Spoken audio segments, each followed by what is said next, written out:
কোদালের হাতলে লুকানো ৬৩০০ ইয়াবা। চট্টগ্রামে দুজন গ্রেফতার। চট্টগ্রাম থেকে রানা সাত্তারের পাঠানো তথ্য ও চিত্রে বিস্তারিত। Desk news.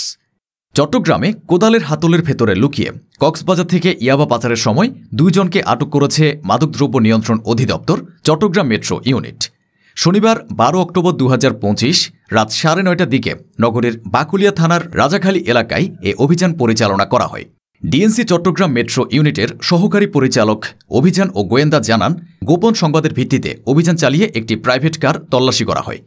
এ সময় কোদালের হাতলের ভেতরে বিশেষ কৌশলে লুকানো ৬৩০০ পিস ইয়াবা উদ্ধার করা হয়। গ্রেফতারকৃতরা হলেন মোহাম্মদ আজম, ঠিকানা কক্সবাজার সদর; মোহাম্মদ রহিম, ঠিকানা টেকনাফ, কক্সবাজার। অধিদপ্তরের কর্মকর্তারা জানান, দীর্ঘদিন ধরে তারা কক্সবাজার থেকে ইয়াবা চট্টগ্রাম ও অন্যান্য এলাকায় পাচার করছিল। উদ্ধারকৃত ইয়াবার আনুমানিক বাজার মূল্য প্রায় ১৯ লক্ষ টাকা। গ্রেফতারকৃতদের বিরুদ্ধে মাদকদ্রব্য নিয়ন্ত্রণ আইন অনুযায়ী মামলা দায়ের করে বাকুলিয়া থানায় হস্তান্তর করা হয়েছে।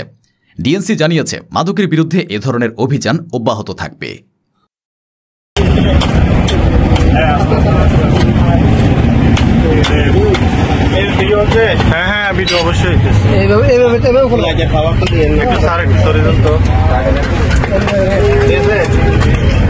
দেখছেন